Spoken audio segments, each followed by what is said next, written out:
Hi, boys and girls. Our next book of the day is titled Owl Moon, and this is also a mentor text. And it's written by Jane Yolen. Owl Moon.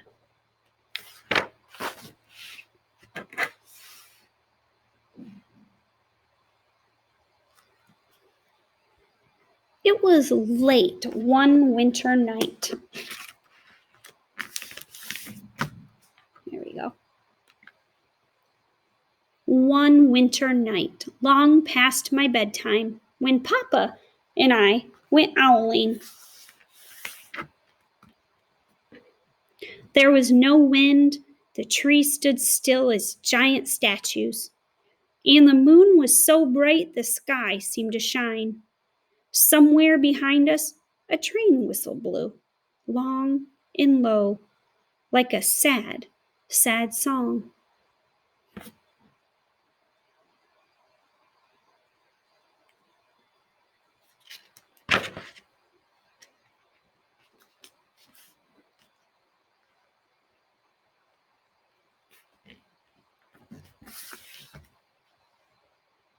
I could hear it through the woolen cap Pa had pulled down over my ears.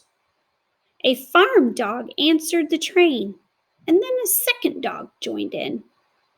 They sang out trains and dogs for a real long time, and when their voices faded away, it was as quiet as a dream.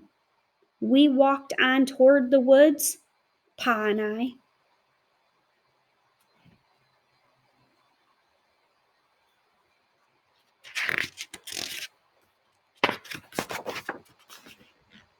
Our feet crunched over the crisp snow, and the little gray footprints followed us. Pa made a long shadow, but mine was short and round. I had to run after him every now and then to keep up, and my short, round shadow bumped after me. But I never called out. If you go owling, you have to be quiet. That's what Pa always says. I had been waiting to go owling with Pa for a long, long time.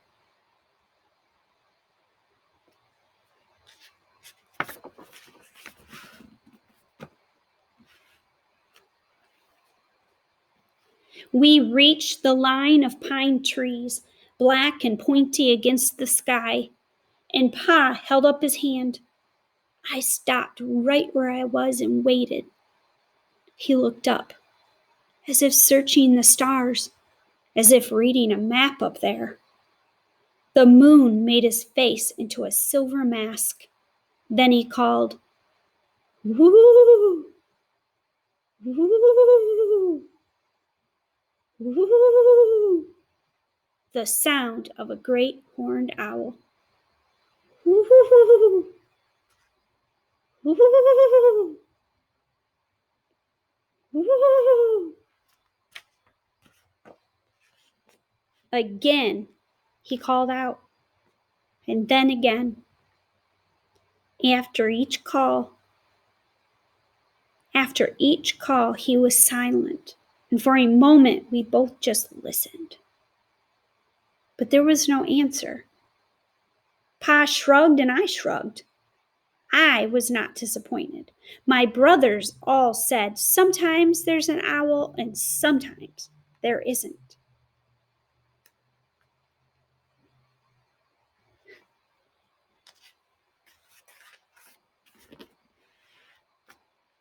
We walked on.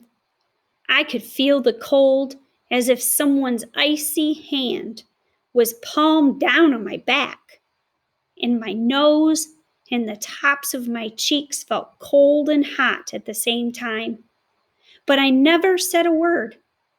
If you go owling, you have to be quiet and make your own heat.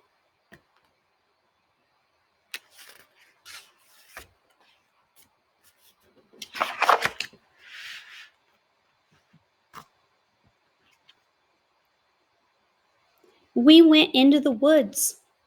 The shadows were the blackest things I had ever seen. They stained the white snow. My mouth felt furry, for the scarf over it was wet and warm.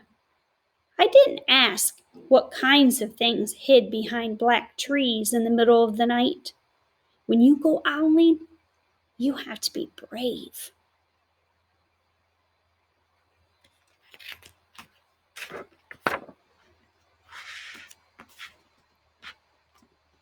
Then we came to a clearing in the dark woods. The moon was high above us. It seemed to fit exactly over the center of the clearing, and the snow below it was whiter than the milk in a cereal bowl.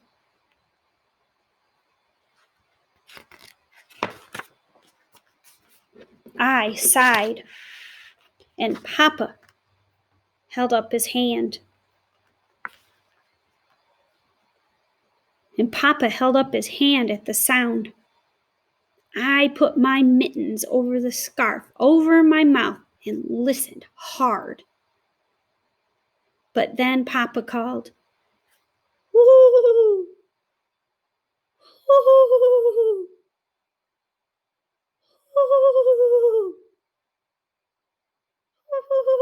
Woo!" I listened and looked so hard my ears hurt and my eyes got cloudy with the cold. Pa raised his face to call out again, but before he could open his mouth, an echo came threading its way through the trees. Hoo! Hoo! Hoo! Pa almost smiled. And then he called back, "Hoo! Hoo!" Just as if he and the owl were talking about supper or about the woods or the moon or the cold. I took my mitten off the scarf off my mouth, and I almost smiled too.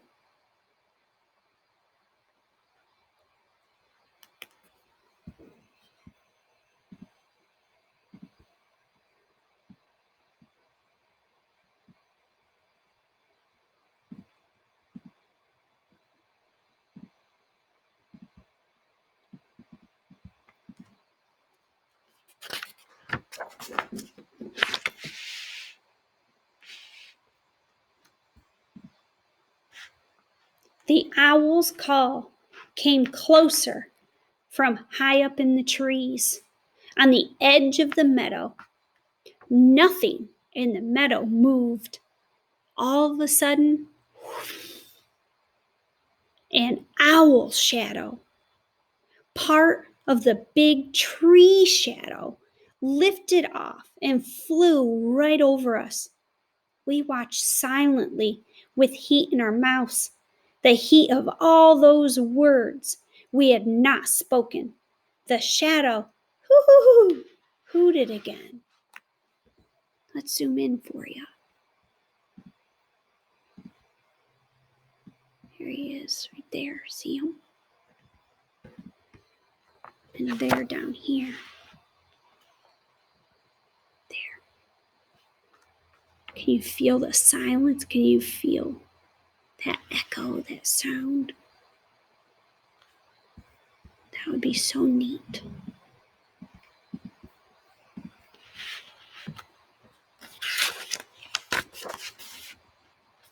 Pa turned on his flashlight and caught the owl just as it was landing on a branch.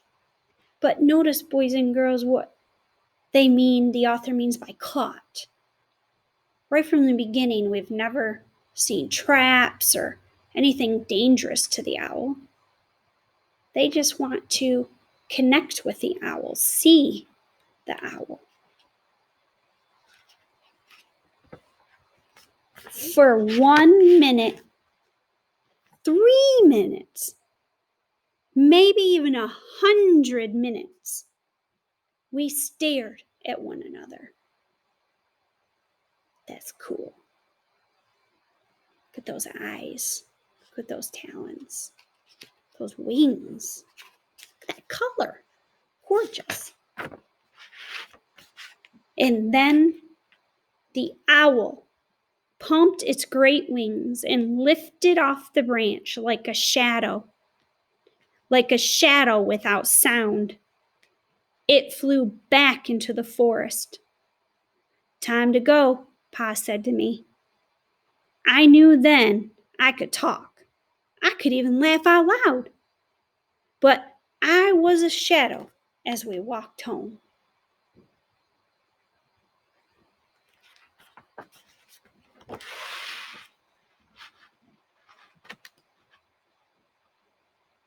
When you go owling, you don't need words or warm or anything but hope. That's what Pa says. The kind of hope that flies on silent wings under a shining owl moon.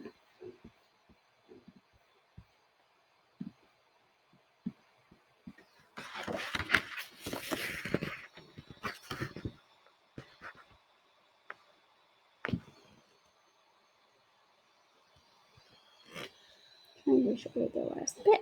Let's try a different way. Maybe I zoomed too much. Worried to be able to see it. I'll just lift my camera. There we go. Finally found the right angle. Now I can zoom for you. And boys and girls, that was Owl Moon.